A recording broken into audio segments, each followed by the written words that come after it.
For everyone with an interest in NASH or more broadly fatty liver disease, Surf's Up. Season 4, episode 34 of the podcast, still known as Surfing the NASH Tsunami, in which we continue to look at drug development posters and presentations from last month's EASL Congress, starts now.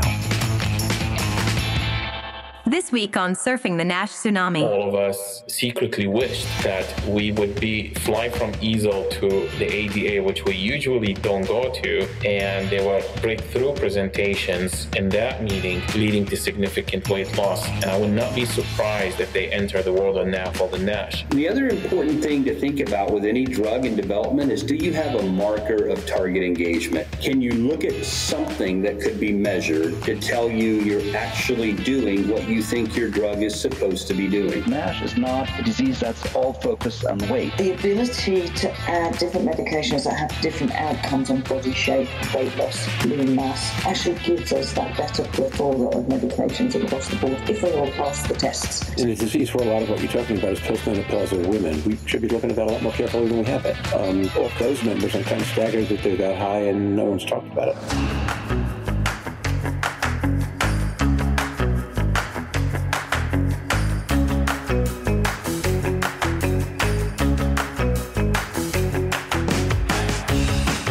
Over the last weekend in June, the EASL Congress in Vienna, Austria, and the American Diabetes Association meeting in San Diego, California, yielded exciting new information and data on major advances in drug development, non-invasive testing for steatotic liver disease, specific implementation of clinical care pathways, and major advances in AI-assisted histopathology. Throughout July, Surfing the NASH Tsunami will share insights and perspectives on all these advances. Our month of insights continues today as hepatology researchers and key opinion leaders Stephen Harrison and Mazen Noureddin join our regular co-hosts, hepatology researcher and key opinion leader Jörn Schattenberg, liver wellness advocate Louise Campbell, and pricing and forecasting guru Roger Green, to continue the discussion of the major findings from the EASL Congress 2023, today, on Surfing the NASH Tsunami.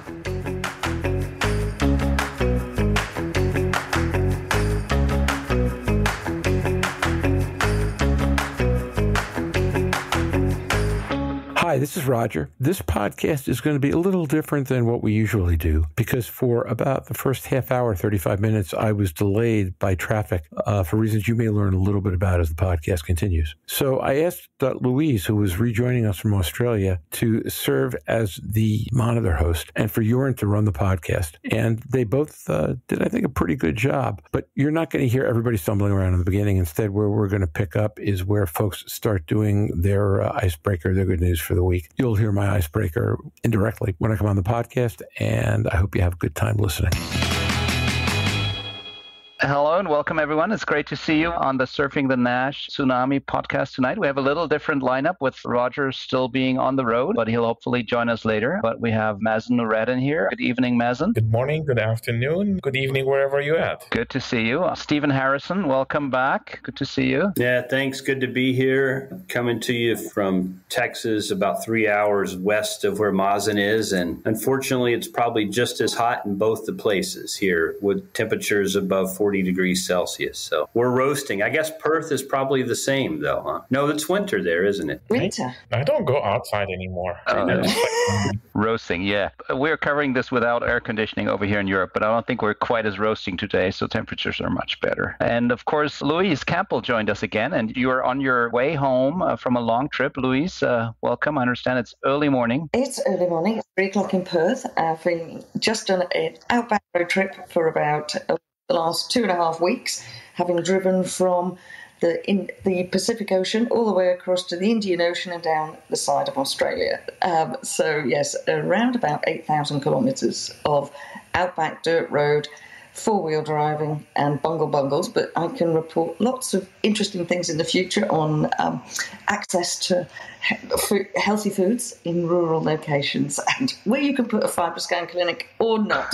So it's nice to join you all again and listen to what you've got to say on the conference. Yeah, well, great. That's quite a distance we're covering here today, all parts of the world. Thanks for joining. Let's put this into Roger's style and follow up with a highlight or the memorable moment of the last week. I'll start quickly. I'm just back from a bike ride with the girls, and they decided to go different directions. So that was a challenge for me, trying to jog and kind of collect them again. And it was raining a lot, so they went through the mud, and we ended up all messy. Took a shower, but now I'm fresh here, back again from the road. When you say different direction, I thought your little girls are moving out of the house. No. Leaving daddy alone. So it's not that. They're riding their bike. One goes left, one goes right. So what do you decide? Which one should you follow? Will they be okay? I guess that's the parents' wishful thinking. It's a result of your upbringing for them, because I'm sure you have read them Robert Frost. 2 roads diverged into the woods, and each of them took a separate path. One took the road less traveled. Yeah. Well, you can look at that way. That's good.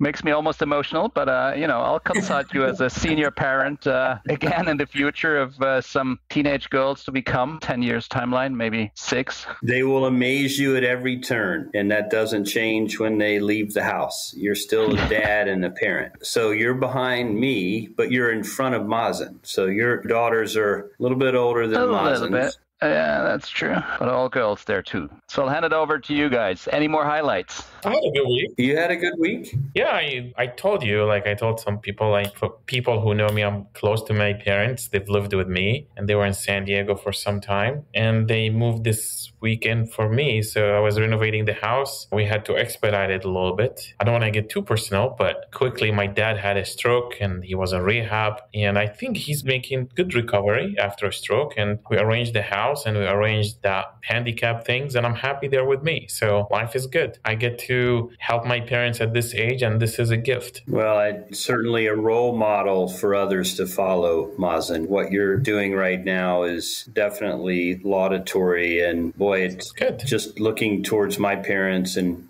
as they age, how I can have a servant attitude, towards all the time and effort they put into raising me and being able to give back to them. You're an example of that. And what did Bush say? 1,000 points of light. You're one of those. Oh, wow. I consider myself lucky to be able to help. To me, it's like Groundhog Day here. Wash, rinse, repeat. It's the doldrums of summer. I don't have a lot to report except excited about my daughter, who's 20 years old and doing a summer semester in Oxford University. Dad's stomping grounds from an academic perspective. So it's great to see updates from her visiting Dublin. She went to the Temple Bar, Mazen. She has a picture right in front of the Temple Bar where you and I did when we were in Dublin, and we had the Baileys and a big old pile of nachos that I like to show people when I give a lecture. So I hope her food was healthier. She didn't shoot me a picture of what she ate. She just said, Dad, if you're going to get a picture in front of it, I'm going to get one too. And then this last week... You had the Baileys. You had the Baileys and the nachos. I had a salad. Oh, that's right. You just had lettuce, if I remember. Yes. Or spinach. Tomatoes. Spinach, maybe. You had a kale drink. You had one of those green smoothies. Yes, with carrot and kale. I'll jump in. My highlight is obviously getting through the road trip. I have to say the car has a few zip ties holding various bits and pieces together after the undercarriage in the bungle on a out road. So zip ties are an essential criteria when you're driving some of these roads. That's all I can say. But she's going in for a service and to have every nut and bolt checked now. So we're good to retravel. But I'm taking a flight tomorrow, so that's later on today, so that'll be fun. Great. So for today's session, we're actually revisiting EASL for one more time, and thought we'll be recording on some of the highlights of the meeting that we haven't discussed yet. Stephen was on previously, and we discussed some of the therapeutic sessions. Mazen also joined and on various occasions. So I think this is our roundup episode of EASL Congress 2023, which again left a lot of energy to the field and very exciting new data. Of course, starting with a plenary general session presentation you gave. I believe it was the first one of the Congress, Stephen, and been thinking about the data set a lot since then. But this recording gives a more more time to maybe take even a dip into the posters. And Mazen, I know you presented a lot of data. Maybe you wanted to revisit some of those and discuss it here in the podcast. Yeah, I think it would also be important to drive through a couple of the orals that we didn't get a chance to talk about. The FASN inhibitor with denifanstat would be something we could hit on. Maybe even the pemvidutide data with the dual GLP glucagon agonist. And, there are probably a couple others as well. Go for it, Stephen. I think it'll be good to update on these two. Go for it. Yeah, let me just provide a quick update on denifanstat. As you guys know, this was an oral presentation from Rohit Loomba, really targeting a 26-week interim analysis of the FASCINATE-2 phase 2B trial. So remember in NASH, when we say 2B, what we basically imply is it's a paired liver biopsy study. So, denifanstat is a FASN inhibitor, and that's important in the field of NASH and pathogenesis because it blocks de novo lipogenesis, which is one of the two major routes that give fatty liver in the setting of NAFLD. Number one being free fatty acid flux from adipocytes that are dysfunctional as a result of insulin resistance. So when we think about FASN inhibition and blocking de novo lipogenesis within hepatocytes, what does that lead to? Well, theoretically, it leads to reduced inflammation via prevention of immune cell activation, and actually it can have direct fibrosis inhibition as well. So just a little bit about the FASCINATE-2 phase 2B trial design. It's actually a 52-week trial in biopsy-confirmed F2, F3 NASH patients, and the primary endpoint is NAS improvement of at least 2 points without worsening of fibrosis or resolution of NASH without worsening of fibrosis, and then, of course, safety as well. The study enrolled 168 patients in U.S., Canada, and Europe. Patients had also non-invasive testing done to include MRI-PDFF as well as numerous biomarkers, and there was an a priori predefined interim analysis at 26 weeks, so halfway through, and the final report will be at the end of 1 year where we're doing liver biopsy. There were two arms, only one drug arm, denifanstat 50 milligram versus placebo. So patients were randomized in a 2-to-1 randomization scheme, so twice as many people on denifanstat as on placebo. And when Rohit presented the data, what was presented was the MRI PDFF data as well as biomarker data. So just at a top line, just to breeze through it, looking at liver fat by MRI PDFF, absolute change was around 6% for the 50 milligram dose and 0.9 or less than 1% for placebo, an absolute treatment effect delta of 5%, relative change around 34% collectively versus 1.5 for placebo. And then when we do the all familiar responder frequency, which we say is what percentage of people have at least a 30% relative reduction, it was 2/3, so 67%. And diving into that number a bit more, about half of the responders actually decreased their liver fat by more than 50%. So overall, very good reduction on liver fat content. ALT reduction about 16.5 points for denifanstat and 4 units per liter for placebo, or a treatment effect delta of around 12 units per liter. And what Rohit has pioneered and likes to report on is those patients who have at least a 30% relative reduction in liver fat, as well as a 17 unit per liter decrease in ALT, 9% in placebo, or 2 patients out of 22 hit that mark, 37% or 11 out of 30 in the denifanstat group hit that. And then we always like to look at some of the fibrosis biomarkers. They looked at 2, ProC3 and ELF. A ProC3 change at 26 weeks was around 8% versus 1.5 for placebo, and the ELF score change about 0.34 versus essentially nothing for ELF score. They also looked at CK18. It seems like that won't ever go away. I'm not a huge fan of CK18 at an individual level. I think collectively at a cohort level, it can tell us a little bit about what's going on with hepatocyte injury. And there was a change here that was not significant. It was 169 for denifanstat, 39 for placebo for the M30 subtype. And for the M65, it was minus 266 for the denifanstat group and minus 86 for placebo. But again, not significant there. The other important thing to think about with any drug in development is, do you have a marker of target engagement? Can you look at something that could be measured to tell you you're actually doing what you think your drug is supposed to be doing? And I told you earlier that denifanstat is a FASN inhibitor, and it impacts de novo lipogenesis. So just to go back to a little bit of biochemistry, what happens in de novo lipogenesis is essentially you take acetyl-CoA and you work your way through to malonyl-CoA and then palmitate and then ultimately to tripalmitin. So if you block FASN, if you block fatty acid synthase with denifanstat, what you get is less palmitate, and that leads to less tripalmitin. So tripalmitin is a triglyceride containing 3 molecules of palmitate. And so a decrease in that shows consistent target engagement. And there was about a 42% decrease in the denifanstat group versus a 21% increase in the placebo group. So definitely hitting its target. There was also impacts on LDL cholesterol, about a 12% decrease there. FGF21 was also upregulated. And then there was a very nice review on lipidomics, which is something we seldom see, at least in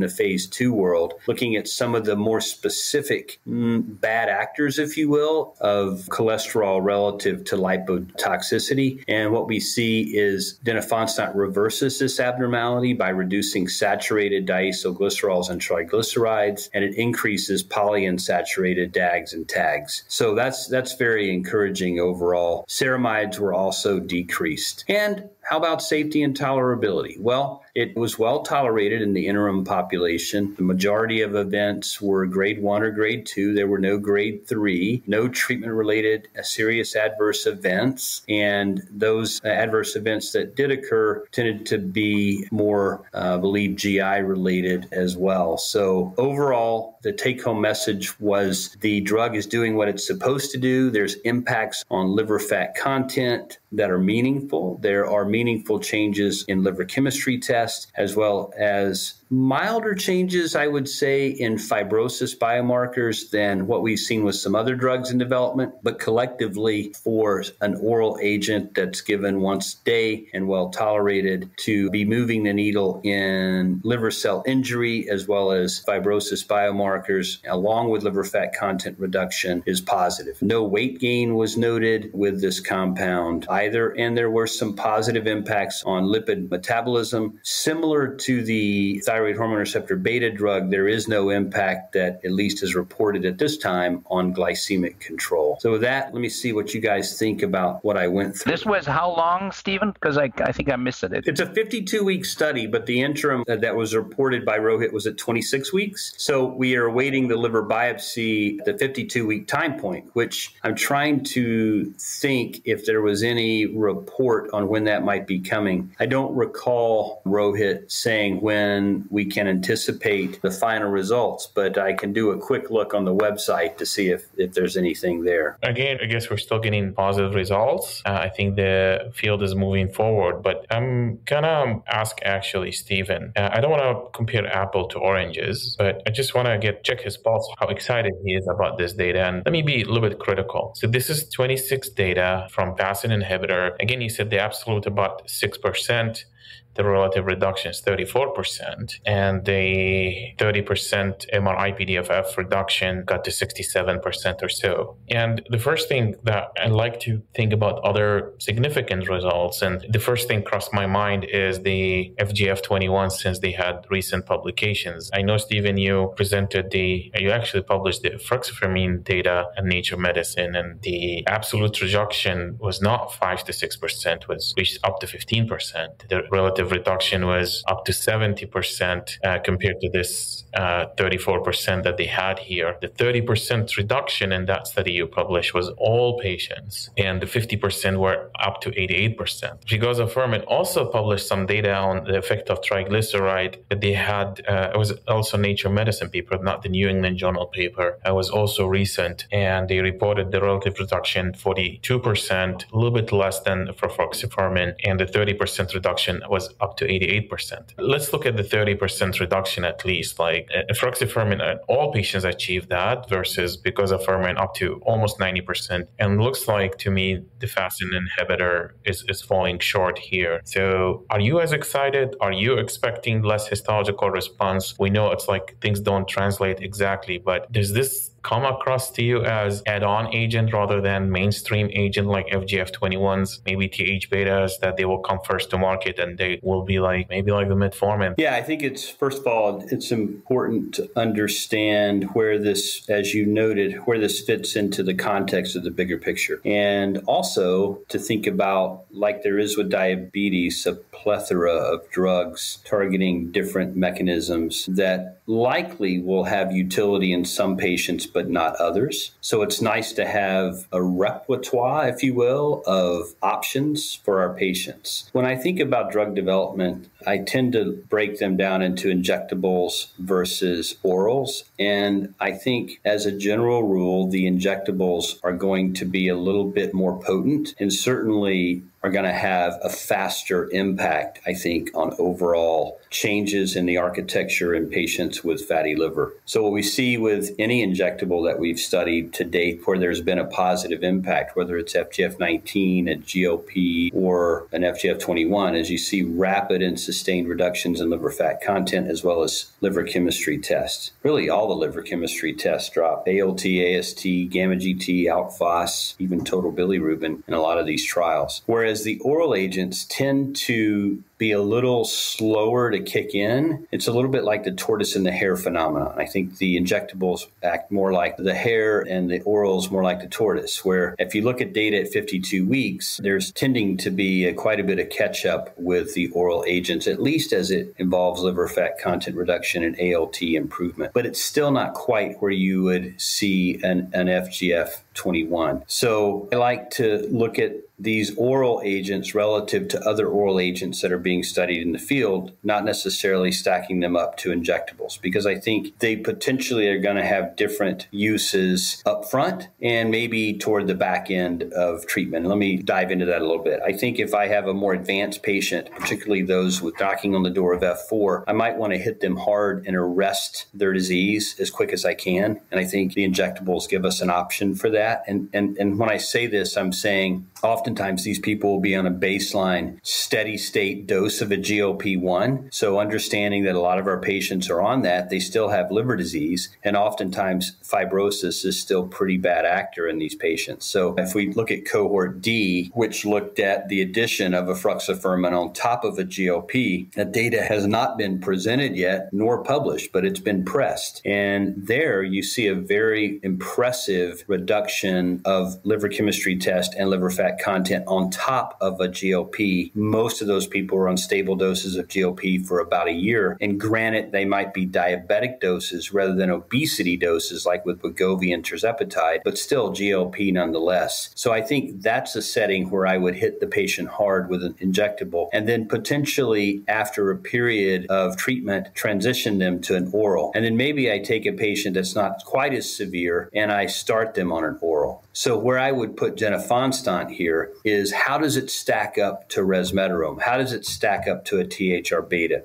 And, you're looking at 26 weeks. I don't mean to interrupt you, but let me complicate it more for you. So the ACC inhibitors, which works upper on the cycle, it seemed to me that they did better than the lower on the de novo lipogenesis pathway. Saying that, the side effects are important and the hypertriglyceridemia is different, as we know, between the FASN inhibitors and the ACC. Mm-hmm. So some people might argue with an ACC inhibitor, you might get more and you have another drug that will mitigate your dyslipidemic effect. So food for thoughts. Okay, so dive into that. Do we have any histopathology data on an ACC inhibitor? We're looking for that, but now you're talking about the MRI-PDFF data on the FASN inhibitors. So yeah. I wanted to compare the MRI-PDFF of ACC, which seemed to be very impressive, especially the Pfizer compound. I just want to think about it, look at all agents and not just a solo agent, so people know where we at in the field. And I argue. But that's good. And I think that's what makes this podcast interesting, is that there's different perspectives. And again, we might as well just throw in Inventiva as lanifibranor here, as long as we're talking about oral agents. Here you have an agent that's once daily at the 1,200 milligram dose being studied for 72 weeks in phase 3. And albeit they used the SAF rather than the NASH CRN scoring system, but at the top dose, they had pretty good activity,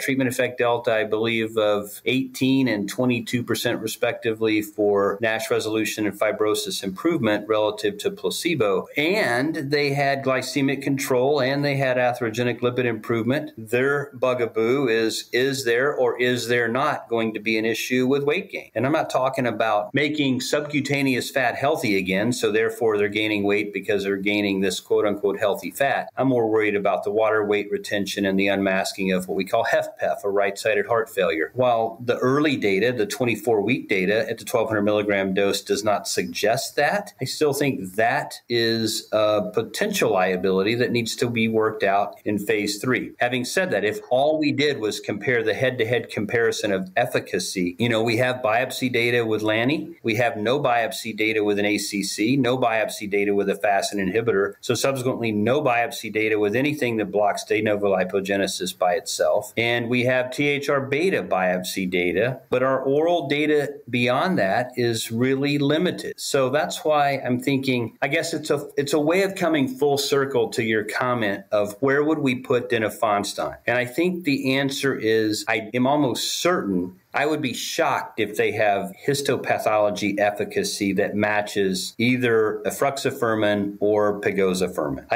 I don't think that's going to happen. Mazen's going to say something. So the one thing I picked up on and just going to throw in here quickly is the changes in PUFAs, right? So we think that potentially beneficial, and this is something that could be more towards the comorbidities in those patients. So if somebody's more towards cardiovascular disease, would we want PUFAs to potentially even affect his CVD risk here? Because I think this is one area where this could be useful. Or well, I think it could be. It's definitely going to be useful, right? If we're inhibiting any of the lipotoxic species, the oxidized phospholipids, the DAGs, the ceramides, I think in a positive way that's going to be helpful. But think about it. The FGF21s working through beta-klotho FGF2 and 3. I mean, they're targeting de novo lipogenesis, right? So you're getting that same, in theory, even though we don't have lipidomics yet, in theory, you're going to get the same knockdown. You look at the THR betas, you should get that, even though we don't have lipidomic assessment, by the fact that you're revving up beta oxidation and you're driving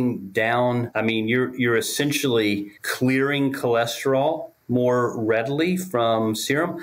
I think you're going to have very similar atherogenic risk reduction with a balanced potency FGF21, as you would with a THR beta that's very selective, as you would with denifanstat. So we just have to see. Let me echo that, actually. It's a great question, Jörn. I personally think metabolomics and others, like proteomics and you name it, those are areas that we really should tap on more closely. You have different thoughts of schools now. People say FIB4 followed by FibroScan is enough. I think it's very helpful, but science advanced when you challenge the status quo. Can you just get a blood test instead of blood and imaging test to be your future A1C? And if I want to bet on anything, I think the work in metabolomics is very promising to get the A1C that we look for in liver, which also will cover holistically the rest of the body, including the fat, pancreas, and heart. Like work that OWL and other companies have been doing and been implementing clinical trials have been critical. I want to add back to the complexity of the oral versus injectable. One thing that all of us secretly wished that we would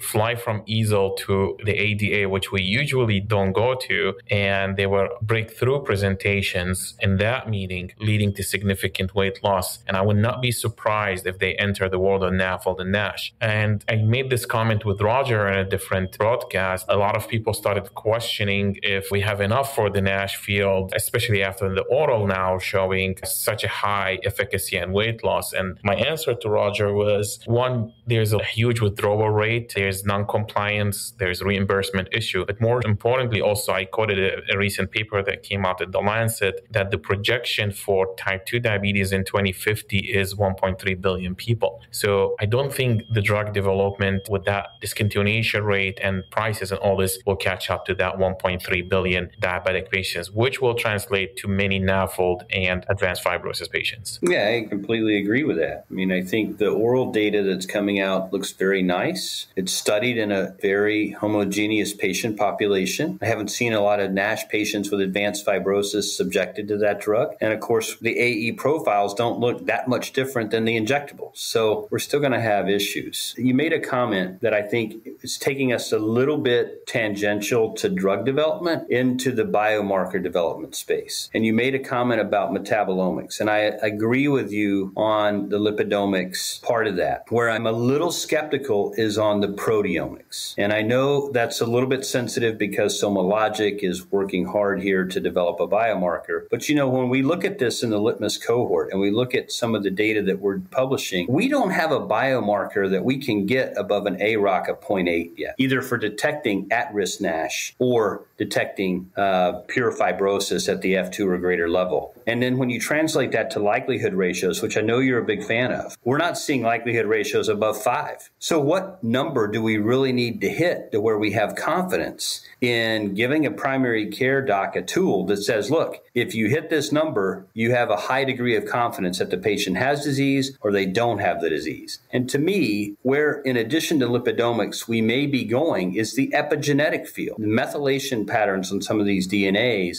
amongst these different patient phenotypes could potentially be very impactful and give us a binary yes-no answer without an indeterminate zone and likelihood ratios that may get us into the teens. I don't know. I'd love to hear your thoughts on that because a lot of work is being generated there as well. This sounds fun episode, Stephen. So I'm in agreement with that. To give the field of omics a credit, and I'm biased to this data, and you're on this paper that's coming out in hepatology, which is metabolomic-based score called the MASSIVE score. We reached around 0.8-ish or high 0.79 or 0.8-ish. And I can comment on that higher 0.8 that the traditional answer is like we're looking into imperfect gold standard, which is liver biopsy, and we don't have to go into the ballooning and all this. And in that paper, the MASSIVE score as at-risk NASH performed better than the FAST score, which is slightly better. I don't think it was statistically significant, but you're comparing a blood test with an imaging test that need referral and need a machine to be bought. And back to the imperfect test, I think we should connect these at-risk NASH eventually to outcomes, and where the biopsy will not matter anymore, and we will look at their AUCs, MPVs, PPVs, and all the accuracy and the likelihood once we connect them to outcomes. But we need more studies with outcomes in a prospective fashion. I think I agree with you,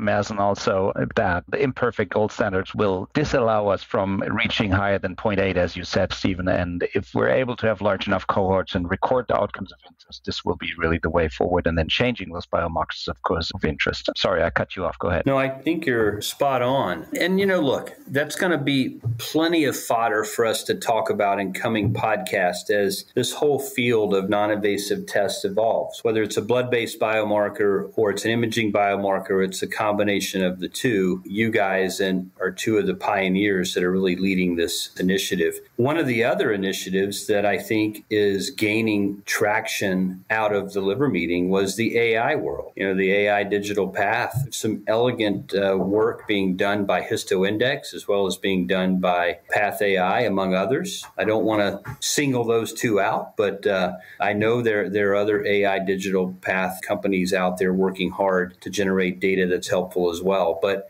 very nice presentations presented, and I don't know, maybe we should just briefly touch on that unless you guys want to go in a different direction. Well, let's welcome Roger here for a moment because he's just joined a little late. Welcome. Thank you, Jörn. I'd love to tell you it's because I've been celebrating my birthday all day, but that's not the reason why.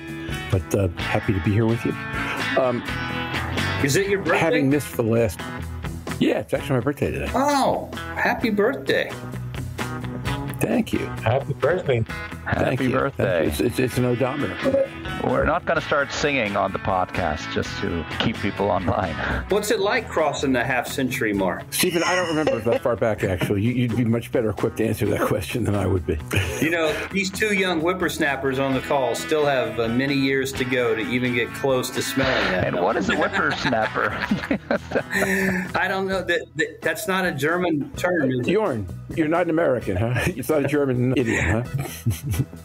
Yeah, so at any rate, Stephen, sometime in the next 2 weeks, I want to dedicate an episode to exactly what you were just talking about, which is all the non-invasive and AI issues that came out of that conference, because there were a ton of them. We've not really gotten to them yet. What I was going to ask you guys to do in the last 10 or 15 minutes was say, okay, big picture, we have all these presentations, we've learned all these things. I think everybody believes it's promising, but we're not sure exactly what it's going to look like. So, Mazen, if you have a unique insight or thought, or even any insight or thought you have is going to be unique because it's yours, about anything you saw in drug development in the EASL and then ultimately the ADA stuff when you got to look at it, that is a big flashing marker for where things are going. I'd love to know what you think. Yeah, at a certain point, people were looking at the glass half empty. And many of us kept saying that the glass is not half empty, it's half full. The reason why it's half empty because we had imperfect standard, which is liver biopsy. Despite that, we did overcome that. And we had two major papers, pegozafermin and resmetirom, which I'm sure it should go to the New England Journal or the Lancet. And we had the New England Journal paper in a 2B liver biopsy study. And despite all the negatives about liver biopsy, they turned to be positive. I do think there are additional effects beyond the liver biopsy that we need to move to. I think the drugs are showing that will be efficacious, even from investor standpoints that I know they listen to the show. Look at those companies that they did well or they pushed through and how rewardable it was for them. So I think it's just going to get better and better, especially with the resmetirom approval in Q24. And I'm looking beyond that to, one, to find the A1C of NASH, to find the treatment response using NITs, which we are doing some work on. And 3, start thinking about combining now. I predict that AASLD will see some combination indications results from some trials that they are ongoing.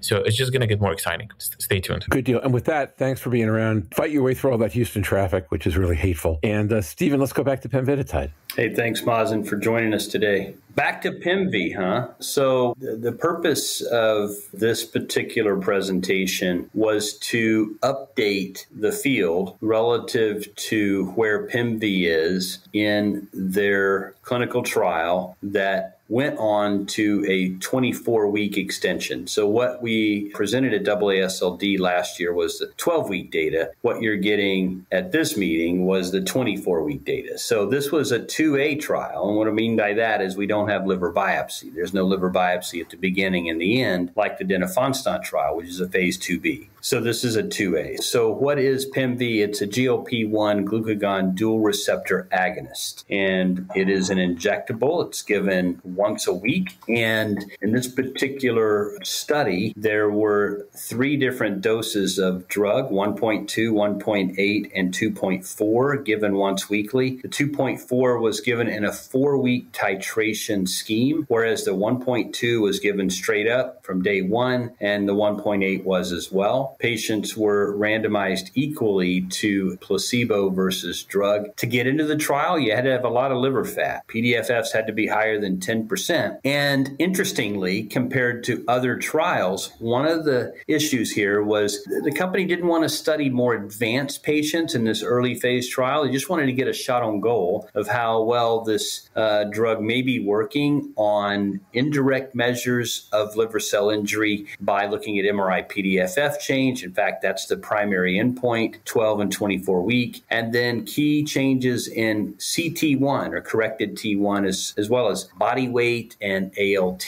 And when you think about the GLP-1s and the GLP-1 glucagons or the GLP-1 GIPs or the triple Gs, this drug combination really hits on everything you want a NASH drug to do. It can do liver fat content, it can do weight loss, it can do glycemic control, it can do atherogenic lipids, and really the key is how well it's going to work on histopathology, on fibrosis and NASH resolution. If it hits there, now you've got a drug that's hitting on all of the major tenets of what we want a drug to do in NASH. I mentioned earlier, a few minutes ago, that this trial was limiting in what severity of liver patients they wanted to include. So they had to have a FibroScan actually less than 10 and an ALT less than or equal to 75. They did take diabetics, but they had to have an A1C less than 9.5, which is really kind of standard for this field. Now, when we look straight directly to the primary endpoint, liver fat content reduction at week 24, you see that there is a very nice dose dose-response relationship for the patients having at least a 30% relative reduction. It's 5% of placebo, 77% of the 1.2, 92% of the 1.8, and 100% of patients at the 2.4 milligram dose having a 30% relative reduction. Before I go further, let me back up and give you, because I told you this for denifanstat, what's the relative reduction? Well, for the placebo, 14%, for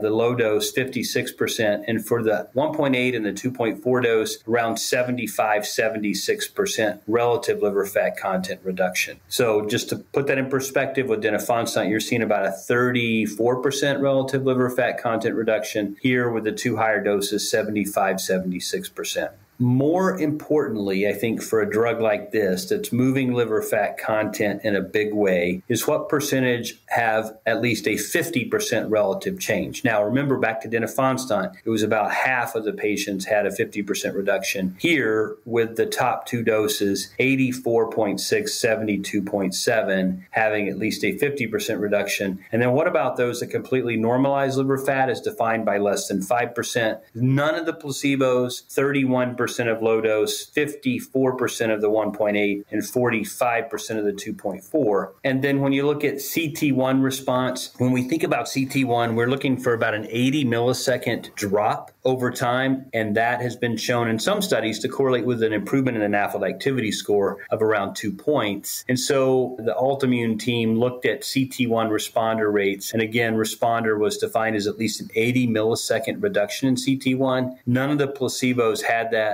85% of the low dose, 75% of the mid dose 1.8, and 100% of the high dose. Now, the numbers are small. There's like an N of 2 to 6 patients, 2 to 7 patients. So just take that with a grain of salt. But overall, there's a very nice reduction in CT1. ALT had a dose-response relationship change of around 13 to 15 units per liter over the 24 weeks. Now, remember, these are patients that generally had a low ALT to begin with because it was restricted to 75 on the upper bound. So if you look at those people who had ALTs greater than 30 at baseline, the response rate was actually 17 to 20 unit per liter drop. Now, everybody asked about weight loss. Here, the weight loss was around 5 to 6% relative to placebo at 1.4. And the weight loss did tend to continue all the way out to the end of treatment at week 24 without a plateau. So very exciting to see continued weight loss and weight loss of at least 5%. There was no increase in heart rate. There was actually some decreases in systolic blood pressure with a couple of the doses as well. And no dramatic changes in serum lipids or glycemic control at this early time point, but there was some signal that HbA1c was beginning to change and a signal that maybe there was some impact at least on triglycerides and LDL. So safety data,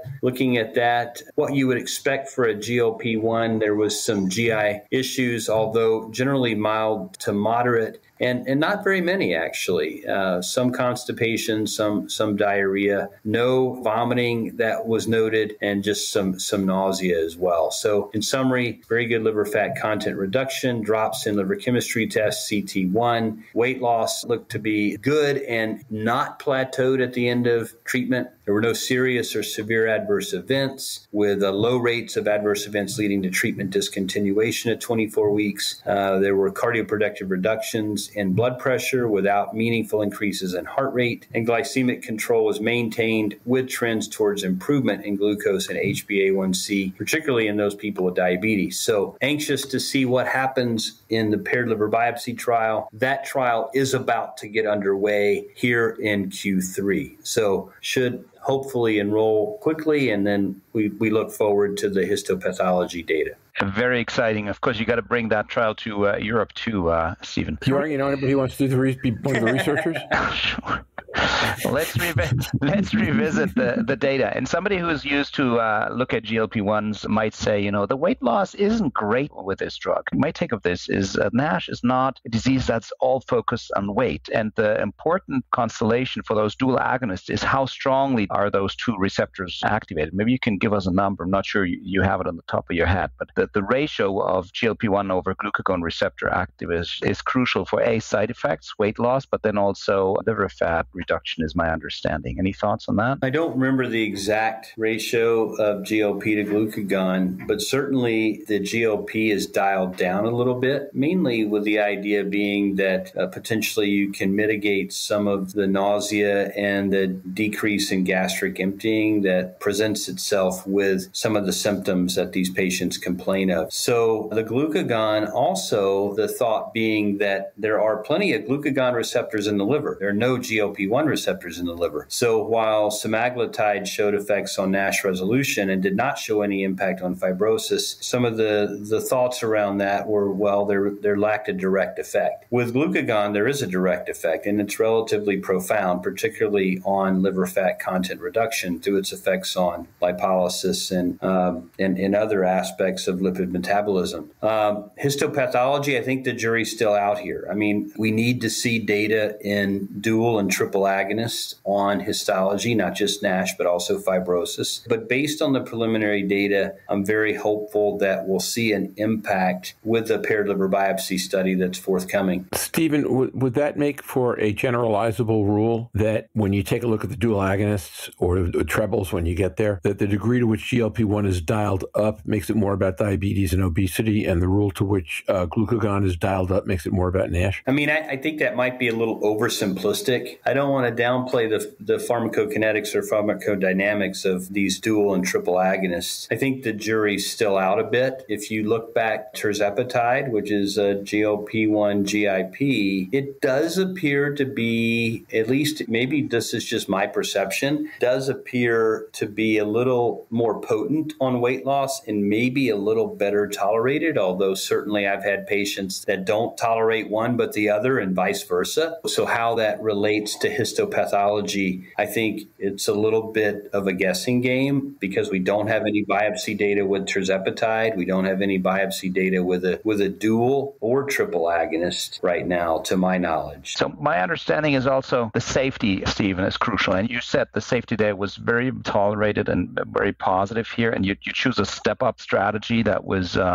seemed to be right for this drug. In clinical practice, you probably titrate a little different, but of course, study protocols got to do as they propose it. What I mean is in clinical practice, if somebody doesn't tolerate it, well, you can go slower, go back, and then come back up. I think that might also be something that's happening in the future. Yeah, and I'm not sure that the company's ironed out that dosing strategy completely. I mean, it might be that even the 1.8 needs to be titrated, or in some patients, it might be better tolerated if titrated. So, I think the original thought was that the chemical scaffolding of the drug allowed it to be released a little more slowly, and that therefore the AE profile would be a little better tolerated. And that may in fact be the case, but I think the jury might still be out on whether or not there's additional benefit to be gained by titrating the lower dose, the 1.8. I don't think the 1.2 is going to carry forward, but jury's still out, I think, on 1.8 and 2.4. So I think the other interesting thing here is where these drugs potentially could be used outside of a pure MASLed or MASH population, and that is the AUD metabolic arena, because I think what we're beginning to understand is these drugs might have impacts on cravings for alcohol. So it'll be interesting to see where the field evolves relative to that. And I think the nomenclature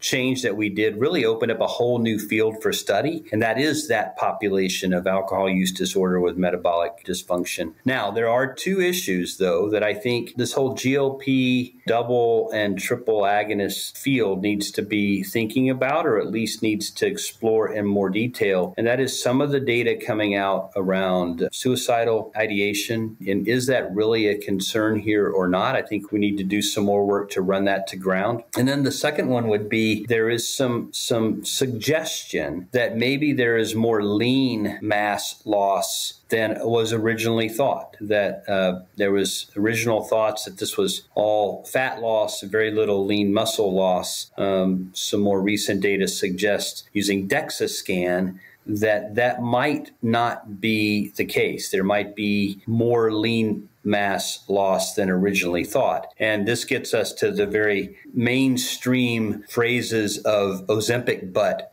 and some of the other comments being made about what's happening with weight loss here. And we initially chalk that up to, well, if you're losing weight in a hurry and you don't go to the gym and tighten up those gluteus maximus muscles, that you're going to have a saggier rear end than otherwise. But maybe there's something to this lean muscle mass, and I think it would behoove companies doing development to do DEXA scans to look at that more clearly, to measure not only the visceral fat, subcu fat, but also the lean muscle mass as well. Well, I reviewed that ratio at one point for a talk I gave at AASLD, mostly related to cirrhotics, because there the biggest concern was around, losing additional muscle mass in a fragile population anyway. So when we did the SEMA-F4 study, that was one of the concerns. It didn't have any clinical impact, albeit, this was a small study. So I think something that's important here is that we maybe should ask to include some functional measures, which are not easy. The static measurements of muscle mass and lean and non-lean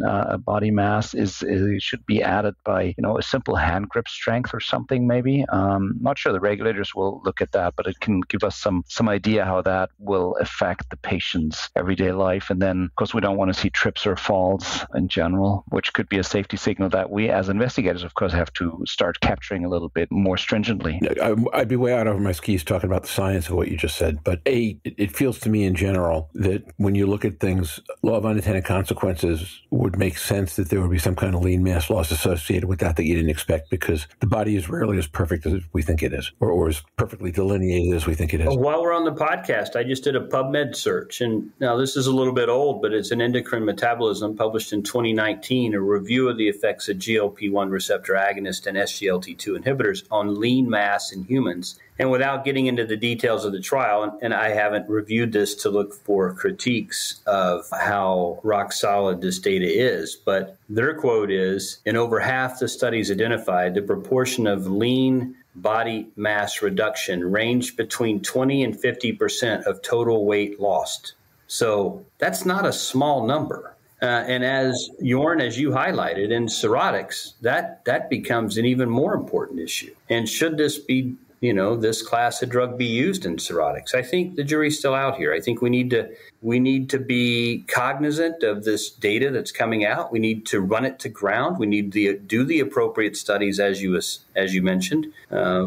Particularly in those with more advanced disease where sarcopenia is a risk factor. Well, yeah, also, Stephen, in a disease where a lot of what you're talking about is postmenopausal women, right? They're shedding a bunch of bone mass anyway. So if DEXA scans are showing that these agents have an impact, in the worst sense of this word, synergy between estrogen loss and everything that goes along with that, and then a drug that might take a significant amount of your lean mass away, you might be, as Jörn pointed out, subjecting people to falls, and we should be looking at that a lot more carefully than we have been. Off those numbers, I'm kind of staggered that they're that high and no one's talked about it. No, I agree. I think we need to not, bury this in the sand, but in everybody's spaces and places that they live and work in. We need to make this an endpoint that needs to be looked at more closely. I think I'm just going to add a little bit extra to that. The other thing is, when we talk about weight loss, when we talk about some of the positive effects of these medications, a lot of people do not want to change body shape particularly. So in some of the medications that you've discussed earlier, Stephen, the ability to add different medications that have different outcomes on body shape,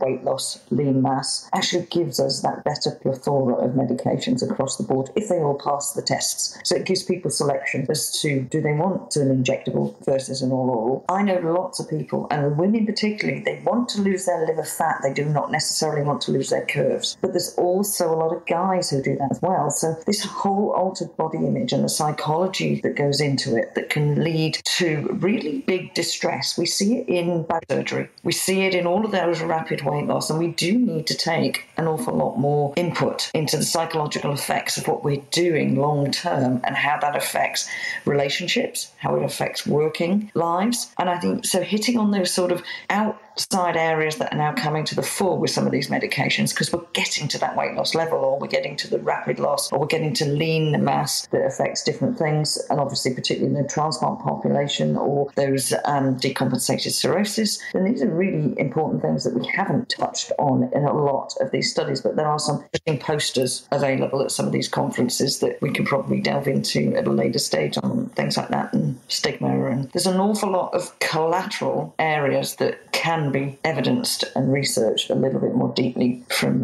that perspective. From my point of view, I may not have all of the insight into the medications themselves, but I think those are the areas that I get to see an awful lot. Yeah, I think that is good. And as we roll towards the bottom of the hour and wrap up, Louise, I think one of the points I take out of what you just said, except I think you said this already, is that the more medications we have, the better able we will be to match medications to exactly what people want to achieve for themselves at the same time that we're focusing about what we want to achieve medically. Because if something does what we want it to do medically, but the patient says, well, I don't want to look like that, I don't want to feel like that, I don't want to be like that, then all you wind up with is non-adherence. And probably, in fact, people who won't even talk to their doctor about it again. So the breadth of options, I think, is hugely important. That makes good sense. Anybody have a closing comment? And if not, I'll make up an ending question, because what the heck? All right, so go for it. Okay, fine.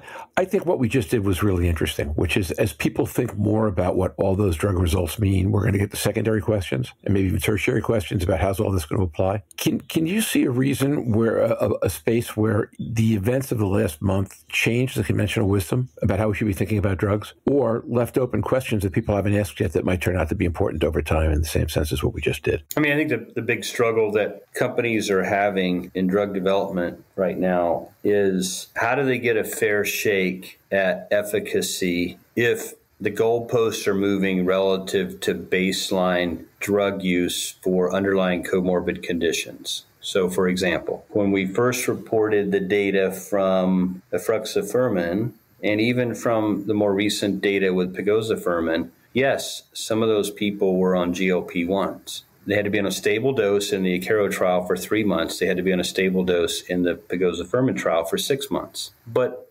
those were predominantly diabetic doses of GLPs. You know, tirzepatide really has kind of come on recently. Wegovy has kind of come on. So semaglutide doses for obesity have kind of only been mainstream for the more recent past.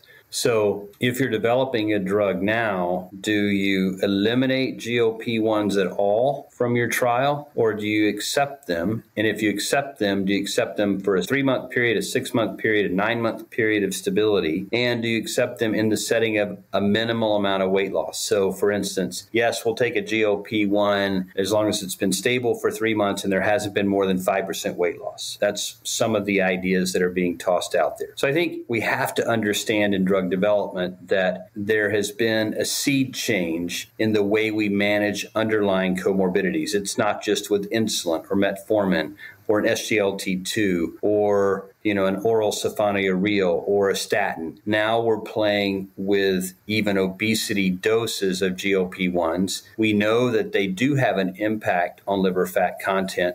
Whether or not they leave a big fat dent on this planet in the name of fibrosis in particular and NASH more generally is yet to be determined. But if you're a smart drug developer, you're going to build that into your paradigm. You're going to allow for that to happen. It doesn't mean that we've found a cure for fatty liver disease or NASH or fibrosis with the GLPs, but it is going to be a tool in our toolbox. And in drug development, where we're developing drugs independent of combination therapy at the beginning, we need to understand what the impact of that is relative to another drug. So it's just something that we're grappling with right now in the field, but it's something that I think we'll understand and get past. And there will be a time, I think, where vast majority of people we put in a trial are going to either have experienced a GLP-1 or will be on one. And right now, it's only around 10 to 15% of the trials that are reporting. I suspect at AASLD, it'll be more around 25%. And beyond that, maybe at NASH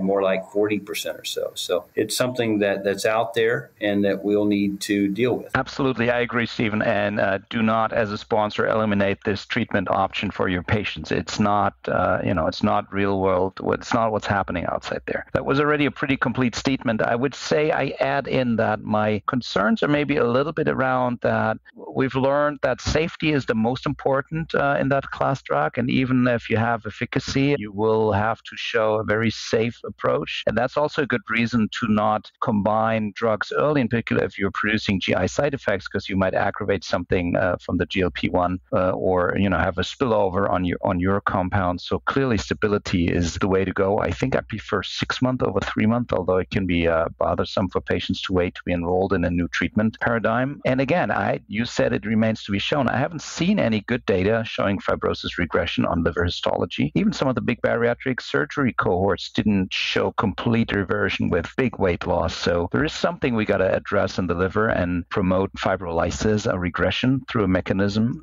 that probably expands weight loss by itself.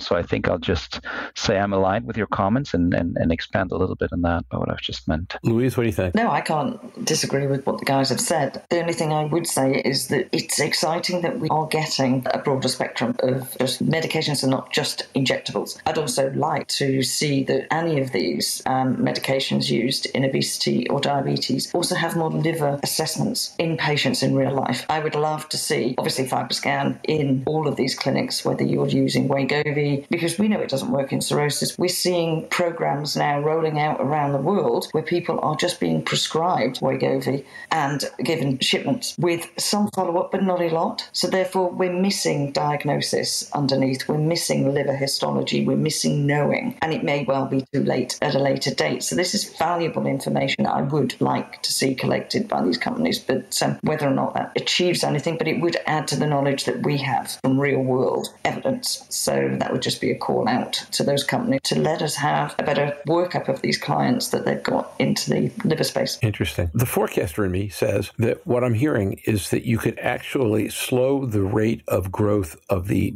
MASH part of the pandemic through the use of GLP-1s, but that they're less likely to play a role in the solution, or they'll play less of a role in the solution. That if we can get everybody to be taking obesity level doses, fewer people will progress, maybe. Yeah. But that once we get to progression, I'm right where Jörn is on the importance of keeping on researching fibrolysis, because I said this a couple of weeks ago, Stephen, and you said it wasn't that simple, and you're right. But I think there's a conceptual view a few years ago that if you could deal with obesity, you could deal with the problem going up, and then we could deal with the problem of reversal as well. And it's starting to look like reversal is about a whole set of different issues than what obesity is. I agree. So, which, fellow shareholders, that doesn't mean this isn't a good thing to invest in. It just means that maybe a better thing to invest in, because drugs that work on fibrolysis will have a more clearly identified place. All right. Let me thank you guys for carrying on in the first half hour before I got here. And best birthday present any of you could have given me. Thank you. And I will be back with a business report in a little bit, and we'll be back next week. Stephen, thank you so much for joining, as always. Louise, great to see you. I want to hear more about Priscilla, Queen of the Desert, next time we talk. And she's got to go to bed. It's like 4 a.m. there. Yeah. Probably later than that, but... And you're traveling. Okay. You took me past my bedtime, too. I am. Tonight. Oh, yes. Well, Jörn, it's coming up on 10. Is it 10:20? It's 10:20, and I'm an early bed, early rise, so this is challenging. And Stephen, don't take this wrong, but your eyes look really tired also, so maybe we all should go to sleep, okay? But better now. Yeah. I like that deer in the headlights look. It is the opposite of tired eyes. It works. At any rate, thanks all you guys. Thanks, guys.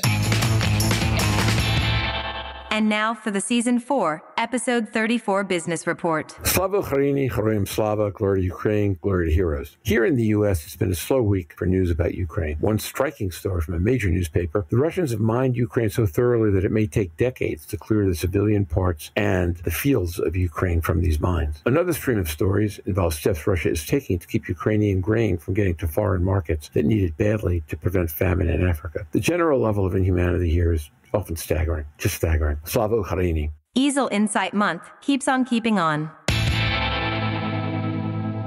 My deepest thanks and appreciation to Louise and Jörn, who got this podcast started in my temporary absence, and Stephen and Mazen, who rolled smoothly along with them until I arrived late. We are not covering drug development from EASL anymore, but I anticipate another session next week, recording on Tuesday, one more the following Monday. Still working on the details of those two conversations, but my guess is that NITs and clinical care pathways will make it somewhere into that mix.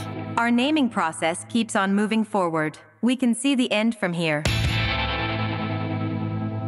We're getting closer to a new name and design for the podcast. I expect we'll be rolling out sometime early in September. We're excited. Can't wait for you to see it. July download numbers are holding up pretty well. I'm recording this on July 25th. Our July downloads sit at around 8,200. With a reasonably strong week ahead, we should hit 10,000, which will be the first time we ever had back-to-back 10,000 download months. This week's Vault looks back at a major liver story from ILC 2022. We've talked several times in our EASL coverage about the pegozafermin late breaker and the overall progress with the FGF21 class. This conversation harkens back to last November's liver meeting from AASLD, at which Stephen Harrison shared phase 2b results from Caro on efruxifermin. We talked mostly about efruxifermin on this podcast and the role that FGF21s, as compared to other agents, may play in long-term therapies. Listen for similarities and differences in how we think about things now versus then, given that it's only 6 months later. And with that, I'm off until next week. Again, thanks to Louise for getting up at a ridiculous hour of the morning and hosting the studio, Jörn for maintaining order until I arrived, and both of them, as well as Stephen and Mazen, for their usual superb contributions. Louise, ever the woman of mystery, returned to the podcast 1 week earlier than anticipated, which is a delight for all of us, and I'm confident for you as well. Enjoy your weekend. We'll see you next week to discuss more news from EASL. Bye-bye now. Have any questions for the surfers? You can send them to surfingnash.com, and we will answer on the podcast or the website.